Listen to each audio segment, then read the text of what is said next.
Mesdames, Mesdemoiselles et Messieurs, bonjour. Mesdames, Mesdemoiselles et Messieurs, bonjour. Mesdames, Mesdemoiselles et Messieurs, bonjour. Il est 8h55 ici. C'est qu'il est 13h55 en République de Côte d'Ivoire. Je voudrais vous saluer chaleureusement et demander au Dieu Tout-Puissant de vous bénir, de bénir les œuvres de vos mains et de vous protéger. Mesdames, Mesdemoiselles et Messieurs, c'est une vidéo très short, c'est-à-dire une vidéo très courte que je vais dire. Le premier titre de cette vidéo, nous allons nous appuyer sur M. Bernard Oudin, ancien conseiller spécial du président Laurent Gbagbo, qui parle de M. Ouattara comme une imposture internationale, une imposture morale telle qu'on ne l'a jamais vue. Quand je parle souvent, on dit « Oh, Nyeba, il exagère ». C'est lui qui invente les affaires. Nous allons vous démontrer à travers ce monsieur-là qui est blanc, qui sait comment les blancs utilisent Alassane Ouattara, un vil personnage. Vous allez écouter avec moi pour ne pas qu'on dise « j'ai manqué de respect aux vieux ». Moi, je ne veux pas manquer de respect aux vieux, mais on va écouter Bernard Oudin qui va nous parler de Ouattara. Deuxième chose, Jean-Louis Billon serait en train d'organiser, après l'échec de Paris, en ce moment, Jean-Louis Billon s'active à organiser un meeting à Abidjan.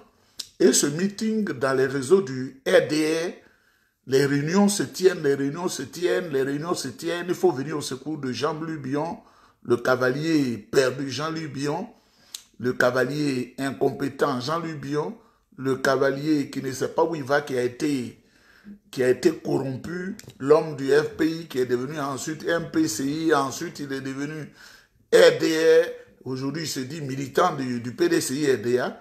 Cet homme-là, ils sont en train de préparer un meeting géant. C'est pourquoi ils sont allés au palais des sports de Trècheville pour sonder un peu le nombre de militants qui pourraient venir soutenir Jean-Louis Billon.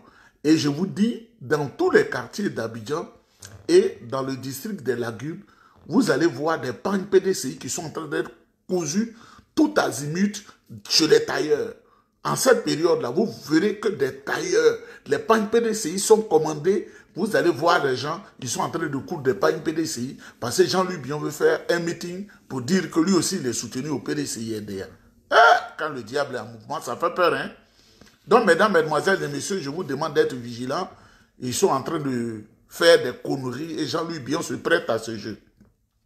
Une autre chose, nous allons écouter Ahmed Bakayoko nous parler de ce Jean-Louis Billon, celui qui est en train d'inventer un meeting pour troubler les esprits des gens faibles, les esprits faibles au PDCI RDA. Il a commandé plus de 70 millions de pagnes pour les distribuer aux gens qui vont les porter, moyennant 2000 francs ce jour-là, acte de présence des militants du RDR.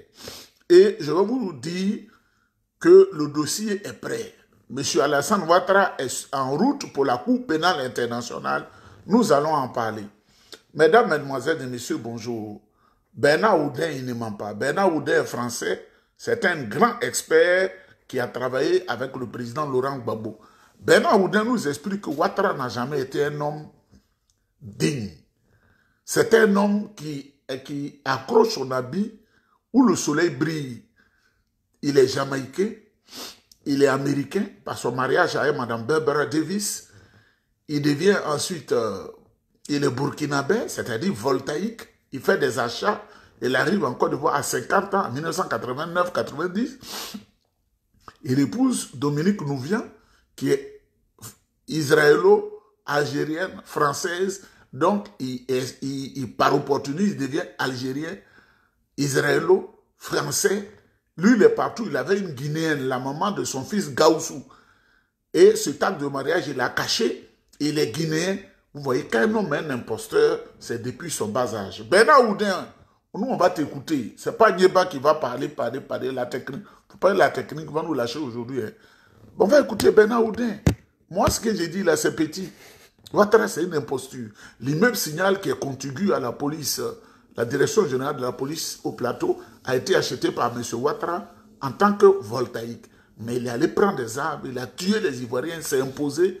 Et aujourd'hui, la Côte d'Ivoire est dans la souffrance. Et M. Ouattara s'est fait passer toute sa vie pour ce qu'il n'était pas. Il est d'abord lui-même la personne qui a toute sa vie dit qu'il était burkinabé au voltaïque. Tous ses actes, et je le reprends dans le livre, jusqu'au moment où Fouette-Boigny l'appelle en 90, tous ces actes sont posés en tant que voltaïques ou burkinabés. La deuxième imposture, c'est que quand il est Premier ministre de la Côte d'Ivoire entre 90 et 93, il n'est là que pour l'acte économique. Même Bédier dit dans ses mémoires, il n'avait pas à s'occuper de notre héritage, il était burkinabé.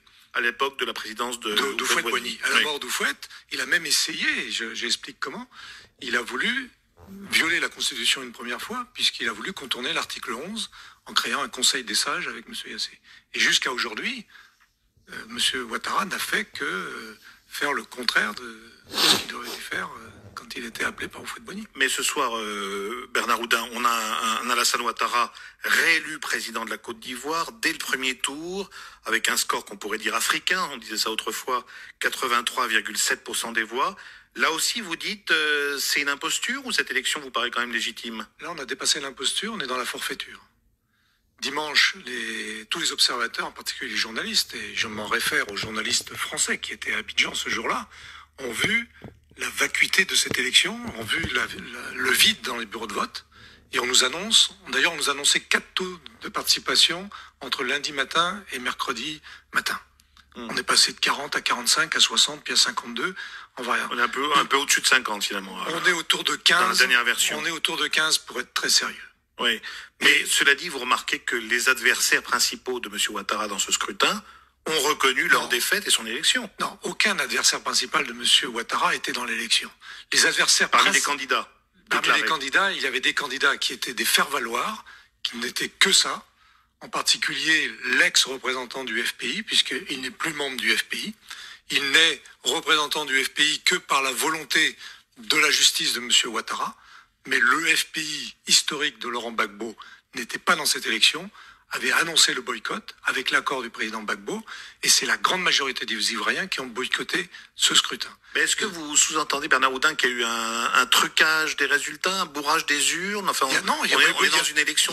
Il y a eu un bourrage du taux de participation, il y a eu une absence de gens dans les bureaux de vote. Je prends un seul exemple. Vos confrères de TV5 étaient présents à la clôture du scrutin dans le plus grand bureau de Côte d'Ivoire, qui est le lycée William Ponty de Yopougon. Il y avait 8000 inscrits. À 17h à la fermeture du scrutin, il y avait 1000 votants. Et on nous annonce à Yopougon 35 à 40% de votants. C'est une insulte à l'intelligence. Comment se fait-il qu'on n'entend aucune grande nation, à commencer par la France, dont on sait la proximité avec la Côte d'Ivoire, dénoncer ce soir ce scrutin? Il ne le dénonce pas dans la mesure où M. Ouattara les arrange, mais si demain l'opinion publique ivoirienne, d'une façon ou d'une autre, se lève contre ça, on risque d'avoir des réveils difficiles en France et en Afrique en général. Donc là, vous décrivez encore des restes, si je puis dire, ou des réminiscences même de France-Afrique assez cyniques et assez réalpolitiques, y compris de la part de Paris. Ce ne s'est jamais arrêté. Vous pensez que ça ne s'est jamais arrêté?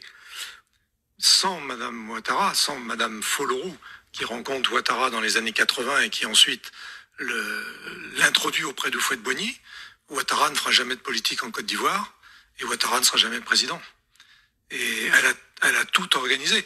Elle n'est pas arrivée en Côte d'Ivoire pour devenir la première dame. Elle est arrivée en Côte d'Ivoire pour grimper dans la hiérarchie. Elle s'est bien imposée dans les milieux économiques et politiques ivoiriens. Elle a été très proche d'un certain nombre de dirigeants ivoiriens. Je les cite dans mon livre. Et son coup de maître, c'est de dire à Houphouët-Boigny au début 90, quand il cherche un Premier ministre, prends celui-là, il n'est pas ivoirien, il vous gênera pas pour la succession. Et tout part de là. Et juste après, quelques mois après, elle se marie avec lui et on connaît la suite. Aujourd'hui encore, vous diriez quelle est l'éminence grise du président Ouattara? Elle tient la politique ivoirienne parce qu'elle tient la classe dirigeante ivoirienne. Totalement. On a dit ça, vous êtes le conseiller de Laurent Gbagbo, mais vous le conseillez quand il était président. On disait ça aussi de Madame Gbagbo, d'une influence très très grande auprès de son mari. Il y a une totale différence. Madame Gbagbo est une femme politique. Madame Gbagbo était députée d'Abobo, d'ailleurs un quartier d'Abidjan dont on dit qu'il est pro-Ouattara, et elle était le député d'Abobo. Elle était vice-présidente de l'Assemblée nationale. Elle avait créé le FPI quand elle n'était pas encore mariée avec Gbagbo. Elle était également avec Gbagbo dans la création, dans la clandestinité. Quand Gbagbo était en exil, elle a dirigé le parti dans la clandestinité en Côte d'Ivoire. C'est une femme politique. Entre guillemets, on pourrait la considérer comme une femme comme Madame Merkel ou Madame Clinton. Madame Ouattara est très loin de tout ça. En un mot, Bernard Oudin, Laurent Gbagbo est aujourd'hui en prison près de La Haye. Il attend son procès qui va s'ouvrir le 10 novembre devant la Cour pénale internationale. Procès pour crime de guerre. Ça va être une véritable épreuve pour lui? D'abord, Je vous apprends que le procès est reporté au 28 janvier. Bon, l'essentiel, vous avez entendu ce que M. Bernard Oudin nous dit. Ouattara, c'est une imposture. Sa femme Dominique, c'est une imposture. Oufoué, dans la tourmente, cherche un premier ministre pour le redressement de l'économie. Elle approche le président Houphouët-Boigny, elle lui dit, je vais vous présenter un Burkinabé qui sera le premier ministre pour un petit moment. Celui-là ne va pas influencer votre politique et il ne sera pas dans le jeu de la succession. Mais quand le président Houphouët-Boigny s'éteint, Ouattara tente de contourner l'article 11 de la Constitution qui faisait du président Bédié le dauphin constitutionnel, donc et héritier du trône. Il va monter des coups dans la Côte d'Ivoire pour prendre le pouvoir. Une imposture. C'est Bernard Oudin qui le dit et il connaît bien Ouattara. Monsieur Ouattara, c'est une imposture. Monsieur Ouattara, c'est pas un homme bien. Mesdames, Mesdemoiselles et Messieurs, je vous ai dit, c'est une short vidéo, c'est-à-dire une vidéo très courte. Et nous allons profiter pour écouter mon frère et ami Ambac, paix à son âme, qui va nous parler de Jean-Louis Bion. Donc le deuxième élément, c'est Jean-Louis Bion, parce que ce monsieur, ce imposteur, il aurait décaissé 70 millions et plus avec l'aide de Dominique Ouattara pour acheter des pagnes dans lesquelles les militants du RDR vont s'habiller pour un grand meeting à Abidjan. Avec les militants du RDR, ils seront dans le pagne PDCI pour dire que Bion est aussi connu après son échec à Paris où il y a eu 90 personnes, c'est des curieux qui sont allés là-bas, et il est dans cette imposture. Donc, on va... Mon collègue ami est mal placé. Il est mal placé parce que d'abord il est membre du gouvernement, il est ministre du Commerce, sa famille est impliqué dans l'appel d'offres à travers Movis, parce que tout le monde sait que le groupe, c'est le groupe Sivom, mais ils ont inversé les noms. Quand vous inversez Sivom, ça s'appelle Movis, c'est son frère qui est le DG. Je trouve que, de ce point de vue, ça me gêne. Ça me gêne, et d'autant plus qu'il a la responsabilité de nous aider à régler ces questions de cherté de vie. Parce que le groupe familial de M. Bion a des positions dominantes dans bien des secteurs, dans bien des filières de l'économie. Vous prenez le sucre, vous prenez l'huile, mais qu'il fasse quelque chose. Est-ce que vous irez jusqu'à dire, comme quelqu'un, ministre, ça ferme sa gueule ou ça démissionne? Non, je ne dirais pas ça. Mais ce que je dis, c'est que c'est un peu de cohérence. Vous ne pouvez pas être ministre du gouvernement et opposant au gouvernement. Vous ne pouvez pas être membre de l'équipe et jouer contre l'équipe. Ça ne fait pas bien. Ensuite, vous ne pouvez pas, dans son cas, hein, et ce qui porte beaucoup de contradictions, être candidat militant du PDCI, candidat du RDR au régional, après, il dit qu'il revient au PDCI. Je pense que c'est un conseil. Hein. Ahmed Bakayoko, qui était ministre d'État, ministre de l'Intérieur, patron de l'administration territoriale. Je reprends. Ahmed Bakayoko, qui était à cette époque-là, ministre d'État, ministre de l'Intérieur, patron de l'administration territoriale qui recevait les rapports quotidiens de tous les préfets de département, des préfets de département, des préfets de région, des préfets de département. Il dit, Bion, tantôt PDCI, tantôt RDR, FPI, c'est lui qui le dit. Il ne peut pas s'asseoir sur le plateau de la télé, interrogé par Brouaka Pascal et nous mentir. C'est ça. Je ne dirais pas ça, mais ce que je dis, c'est que c'est un peu de cohérence. Vous ne pouvez pas être ministre du gouvernement et opposant au gouvernement. Vous ne pouvez pas être membre de l'équipe et jouer contre l'équipe. Ça ne fait pas bien. Ensuite, vous ne pouvez pas, dans son cas, hein, et ce qui porte beaucoup de contradictions, être candidat militant du PDCI, candidat du RDR au régional, après, il dit qu'il revient au PDCI. Je pense que c'est un conseil. Hein, il devrait être contre l'équipe. Ça ne fait pas bien. Ensuite, vous ne pouvez pas, dans son cas, hein, et ce qui porte beaucoup de contradictions, être candidat militant du PDCI, candidat du RDR au régional, après, il dit qu'il revient au PDCI. Je pense que c'est un conseil. Hein, il devrait lui-même tirer les conséquences de toutes ces contradictions. Ça donnerait plus de lisibilité à ce qu'il veut faire, à son action, à son agenda. Ça simplifierait les choses, ça donnerait plus de cohérence. il lui appartient. Parce qu'aujourd'hui, c'est quoi le piège? On voit bien sur les forums. Si c'est le gouvernement, je ne sais pas, moi je ne sais pas moi qui décide ces choses-là. Moi je parle franchement. Parce que vous m'avez posé la question, franchement, et lui-même nous a montré que la liberté de parole, c'est pas mal. Si on le démissionne, on va dire, ah, comme il s'est plaint, on l'a démissionné. Et s'il ne réussit pas à baisser les prix, il va dire, non, c'est parce qu'il y avait le port. Je trouve que nous met dans une situation embarrassante. Moi, je l'invite à revenir dans l'esprit d'équipe. Nous sommes une équipe autour du Premier ministre. Nous pouvons gérer ces contradictions et faire avancer le pays. Très bien. J'en ai bien. Troisièmement, je le dis quand même, je pense que mon collègue et ami gouvernement ne peut pas être membre de l'équipe et jouer contre l'équipe. Ça ne fait pas bien. Ensuite, vous ne pouvez pas, dans son cas, hein, et ce qui porte beaucoup de contradictions, être candidat militant du PDCI, candidat du RDR au régional, après, il dit qu'il revient au PDCI. Je pense que, c'est un conseil, hein, il devrait lui-même tirer les conséquences de toutes ces contradictions. Ça donnerait plus de lisibilité à ce qu'il veut faire, à son action, à son agenda. Ça simplifierait les choses, ça donnerait plus de cohérence. Il lui appartient. Parce qu'aujourd'hui, c'est quoi le piège? On voit bien sur les forums. Si c'est le gouvernement, je ne sais pas, moi je ne sais pas moi qui décide ces choses-là. Moi je parle franchement. Parce que vous m'avez posé la question, franchement, et lui-même nous a montré que la liberté de parole, c'est pas mal. Si on le démissionne, on va dire, ah, comme il s'est plaint, on l'a démissionné. Et s'il ne réussit pas à baisser les prix, il va dire, non, c'est parce qu'il y avait le port. Je trouve que nous met dans une situation embarrassante. Moi, je l'invite à revenir dans l'esprit d'équipe. Nous sommes une équipe autour du Premier ministre. Nous pouvons gérer ces contradictions et faire avancer le pays. Très bien. Mesdames, Mesdemoiselles et Messieurs, c'est le ministre Ahmed Bakayoko, paix à son âme, notre frère, patron de l'administration, donc patron des services secrets ivoiriens, qui regardait dans le noir pour voir la fourmi noire sur une pierre noire à minuit. Ce qu'on appelle les grandes oreilles, c'est lui qui parle ici. Est-ce que lui, il peut mentir? Bien FPI, ensuite il est MPCI, on ne sait pas où il va, il vient au RDR, il dit je suis PDCI. Oh, les métis là, vraiment, leur cas est grave, hein? Ces gens-là. C'est pourquoi, quand une femme métisse passe devant toi, il faut faire la chose là en même temps passer. C'est des gens, le mélange de ça là, ils ne réfléchissent pas trop. On peut les utiliser pour atteindre les fins. Ce n'est pas des gens bien. Il y a un bateau aujourd'hui qui a pas dit. C'est tuerie de Douékoué.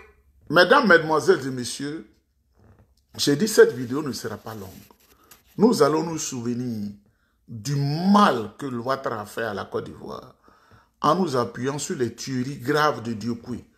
Parce que la Cour pénale internationale l'attend et veut tromper les réseaux occidentaux en capturant le Burkina pour livrer à ses parrains, en capturant le Niger pour livrer à ses parrains, en capturant le Mali pour livrer à ses parrains, c'est-à-dire les pays de l'AES. Ouattara, une imposture, comme vient de le dire Bernard Houdin. Il veut capturer ces pays africains-là. C'est-à-dire, il vivait au temps de Samori Touré, c'est lui qui allait capturer Samori Touré parce qu'il a cet esprit-là. S'il vivait au temps de Babemba, c'est lui qui allait capturer Babemba. S'il vivait au temps Cher Amidou Bamba, au Sénégal, c'est lui qui allait le capturer. Son esprit-là, c'est lui qui allait capturer Simon Kimangou comment on appelle, en RDC. S'il était à cette époque, c'est lui qui allait capturer Béanzin. Son esprit, c'est de faire du mal aux hommes qui ont la peau noire. Donc les Blancs, quand ils t'utilisent, ils ont fini de t'utiliser, voilà ce qu'ils font de toi. Les documentaires sont en train de sortir pour dire Ouattara a maltraité les peuples. Et surtout, ce sont les Oueks qu'il a maltraités. Dites à la femme la plus laide de la République de Côte d'Ivoire, qui est comme un assemblage de chair sans signification, Anne Oulouto qui utilise les Oueks pour avoir à manger, secrétaire dactylo.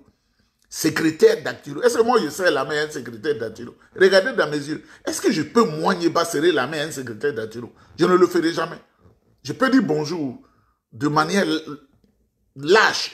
Et puis je dis, ça va, mais serrer la main ce jour-là, que Dieu me... Je ne sais pas quoi je dis. Et les ouais ont souffert. et les web continuent de souffrir. Mesdames, mesdemoiselles et messieurs, on va se souvenir de cela. Écoutez avec moi parce que j'ai dit la vidéo ne sera pas longue parce que ce n'est pas tout le monde qui a Internet. Le prix de Douekoué aurait fait environ 1 millier de morts, mais le bilan précis est toujours inconnu à ce jour. Venez aussi. Bernadette a pu s'enfuir. Un mois plus tard, lorsqu'elle revient au village pour chercher le corps de son frère, un voisin lui indique ce puits. Il y a un puits là. Et puis j'ai regardé. Voilà. J'ai regardé. Ils ont 3 dedans. J'ai regardé, je vois quelqu'un qui est assis comme ça et là-bas. Ils ont entassé leurs parents dans les puits. On est venu tuer mon petit frère comme ça. C'est nous qui sommes les innocents. Les petits qui sont des innocents, on nous tue. Les femmes qui sont à 7, on les tue. À quoi des ados? Pourquoi? Ados. Ados, nous ne connaissons pas. Babo, nous ne connaissons pas. Pourquoi on nous tue? Pourquoi? Maintenant, Bernadette assure seule la charge de son neveu, Théé, 5 ans. Les soldats des FRCI, les forces républicaines de Côte d'Ivoire du président Ouattara, ainsi que leurs supplétifs, devront certainement rendre des comptes devant la Cour pénale internationale. Le tribunal a ouvert une enquête pour crimes de guerre et crimes contre l'humanité, une douloureuse épine dans le pied de Ouattara. En attendant, des militants de la Ligue des droits de l'homme ivoirienne parcourent la région pour recueillir les témoignages des victimes. Comme Thérèse. Vous ne verrez pas le visage de cette femme. Elle travaille la peur au ventre. Ici, les ennemis de la justice, les acteurs et les complices des crimes peuvent frapper à chaque instant. Dans ce village, 24 habitants ont été assassinés. 9 mois après le massacre, les traces n'ont pas disparu.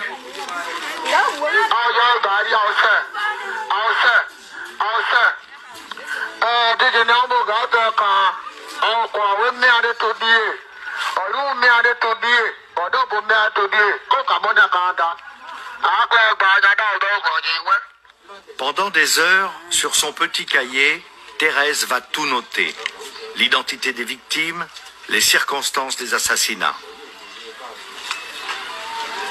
Ils ont incendié chez nous, ils ont mis le feu chez nous. Nous cherchaient mes petits frères, mes petits frères, ils cherchaient les garçons qui veulent tuer les garçons.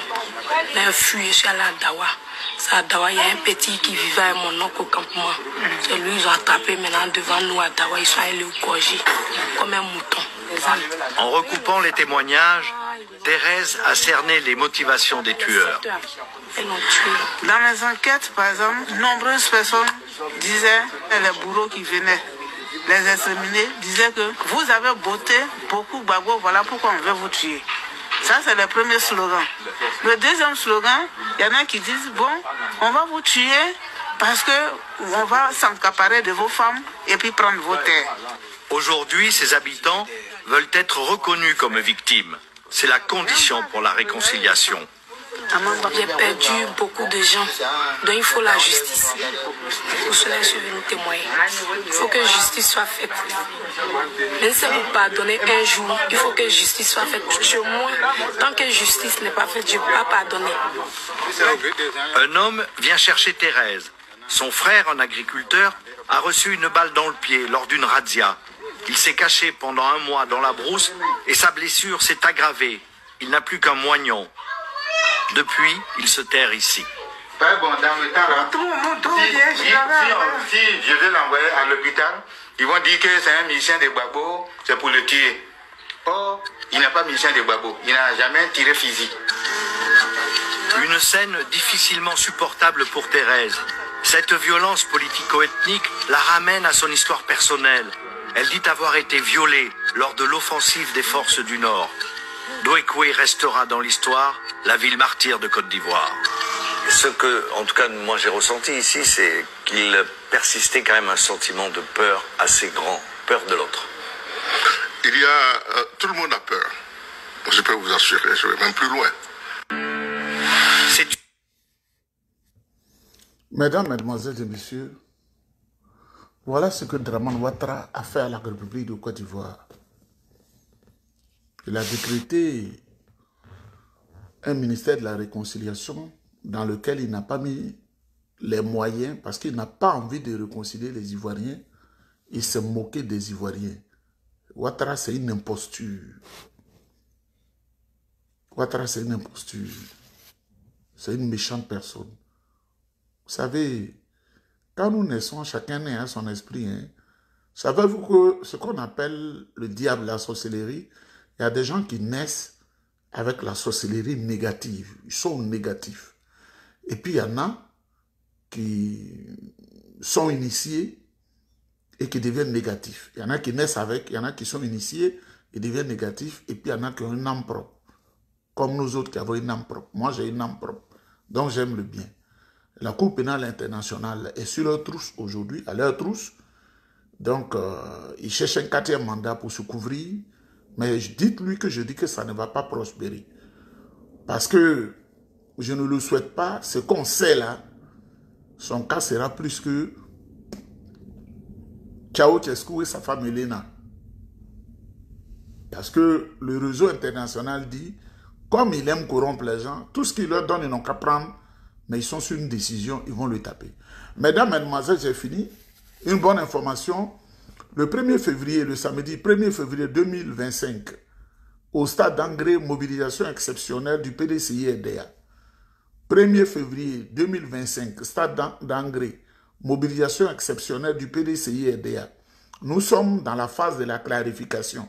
Si tu ne le signales pas, on va avoir des doutes te concernant.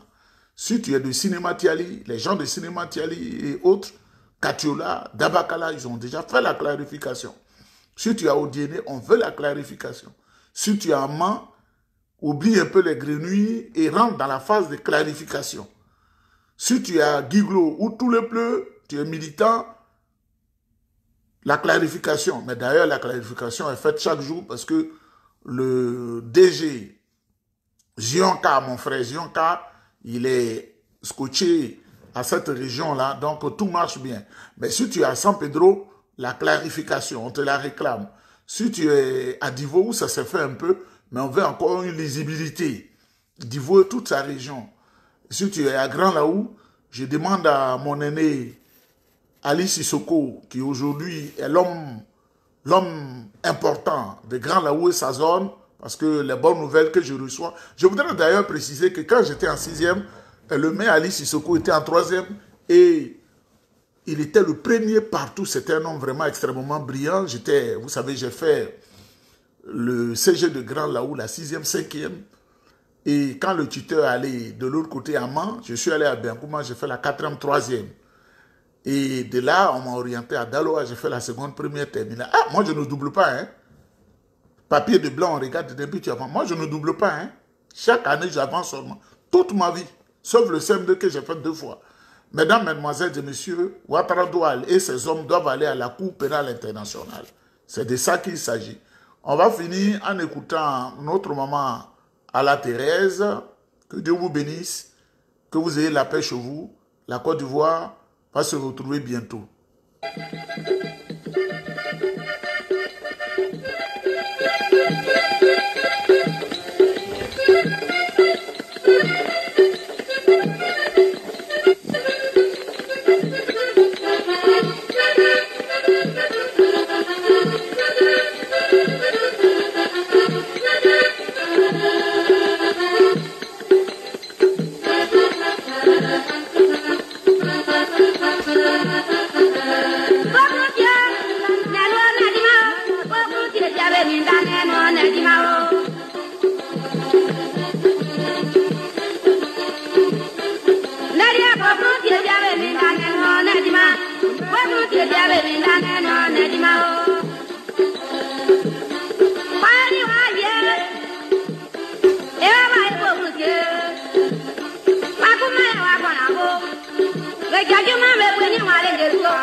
Comme ça, pour purifier ton corps, du jus, hein. Bon jus comme ça.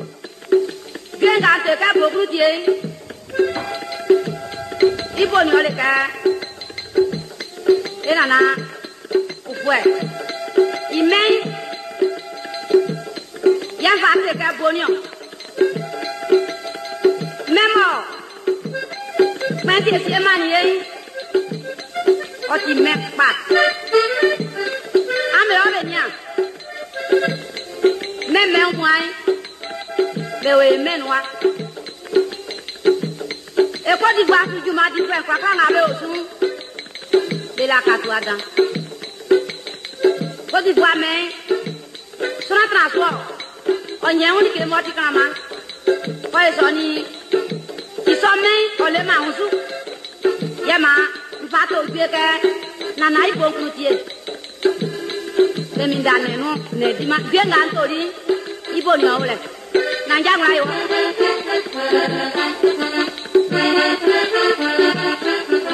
Ya pour coûter, na, pour coûter ya les mindane. Il m'a pour coûter. Nana il faut coûter. Vous pouvez ya bao. Ya que le yangre Bobrutier, Nana, Bobrutier, Bobrutier, Babuni.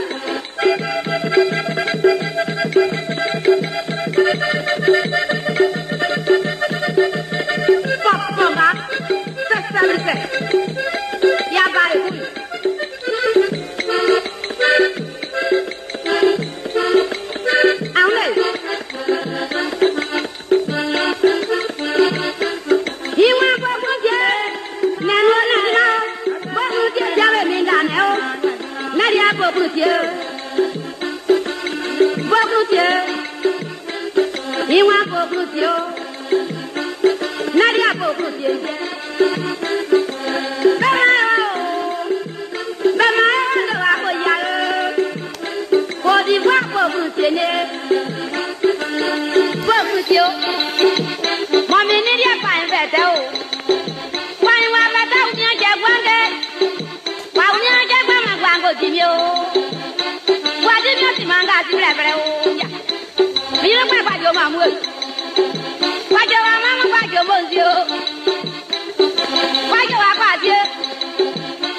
Nani. Asiano. Ekoni. Bre. Ekoni. Bobo Dieu. Wakera sama jending nalo.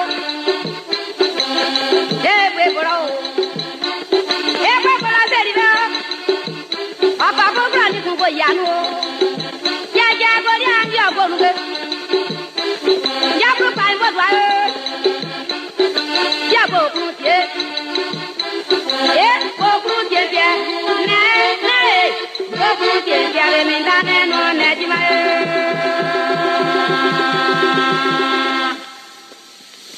Mesdames, Mesdemoiselles et Messieurs, comme je le disais, nous sommes dans la clarification au PDCIRDA. Tu marches avec nous, il faut être clair. Clarification veut dire tout ce qui est clair. On attend la réaction des sections. On n'a pas besoin d'avoir des milliards pour se clarifier, pour se déterminer. Nous sommes dans un combat, on ne veut pas que des bandits nous accompagnent. Si tu n'es pas sincère, tu ne peux pas nous suivre. Voilà. Si tu n'es pas sincère, tu ne peux pas nous suivre. Donc, nous sommes dans la clarification. On demande aux sections de bouger pour qu'on puisse faire confiance. Donc, samedi 1er février 2025, au stade d'Angré, soyez des millions de personnes pour dire au monde entier que vous voulez le changement et que ces hommes, ces bandits et ces voyous qui ont le pouvoir à Abidjan, ils doivent aller à la Cour pénale internationale. Regardez les disparitions de population. Moi, j'ai l'information à la minute. Hein. J'ai l'information. On dit, lui a disparu, tel enfant a disparu. Les mamans sont obligées d'être devant les écoles primaires pour surveiller leurs enfants.